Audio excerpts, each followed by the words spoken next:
आज हम स्टार्ट करेंगे इंग्लिश ग्रामर में एक नया लेसन जो अंग्रेजी सीखने के लिए बहुत आवश्यक है। चलिए अब लेसन को हम स्टार्ट करते हैं।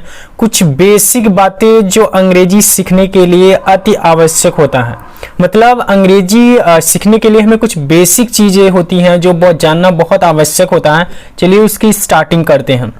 फर्स्ट जो है लेटर, जिसको हिंदी में अक्षर या वर्ड कहते हैं। आप दोनों ही नामों से पुकार सकते हैं, वर्ड कह सकते हैं या फिर इसको अक्षर कह सकते हैं। एक क्या होता है, ये हर एक भाषा के लिए बहुत आवश्यक होता है। किसी भाषा की सबसे छोटी इकाई, जिसको इंग्लिश में यूनिट कहते हैं, को लेटर कहते हैं। मतलब यदि हम कोई भी लैंग्वेज ले रहे हैं, चाहे संस्कृत हो, मैथ हो, इंग्लिश हो, उसे सीखने के लिए उसकी कुछ बेसिक चीज़ें बहुत आवश्यक होती हैं। तो वही इसमें दिया गया, किसी भाषा की सबसे छोटी इकाई, जिसको इंग्लिश में यूनिट कहते हैं, को लेटर कहते हैं, जिससे उस भाषा का निर्माण होता है या वह भाषा बनती है। इसका मतलब ये है किसी भाषा के फॉर्मेशन के लिए, किसी भाषा के बनने के लिए लेटर्स बहुत ही आवश्यक होते हैं, जो उसका बेसिक होता है।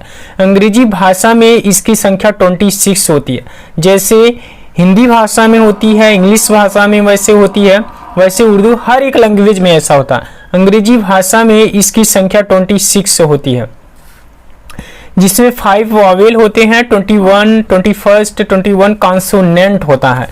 वावेल, इसमें स्वर होंगे ए, ई, आई, ओ, यू, और कॉन्सोनेंट जो होंगे बी, सी, डी, ए, रेस्ट जो बचे हुए जेड तक होंगे, इन 5 को छोड़कर वो कॉन्सोनेंट कहे जाते हैं।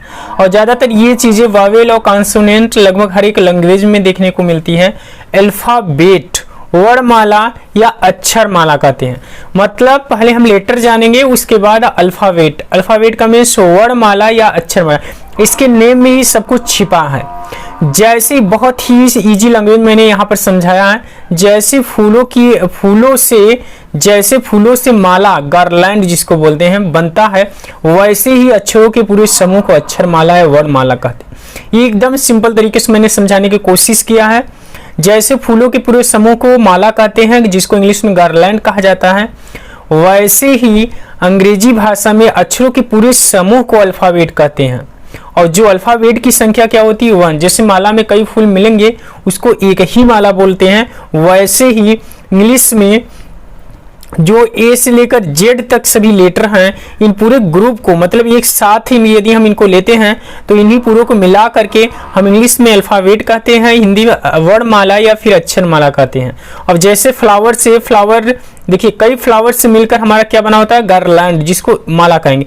यहाँ पर माला की संख्या कितनी है, 1, और यहाँ पर अल्फ़ाबेट की संख्या कितनी होगी, 1। वही यहाँ पर राइट भी किया गया है, किसी भी भाषा में इसकी संख्या 1 होती। मतलब कोई भी भाषा हम लेंगे तो वहाँ पर जो अल्फ़ाबेट होंगी उसकी संख्या 1 ही होती है।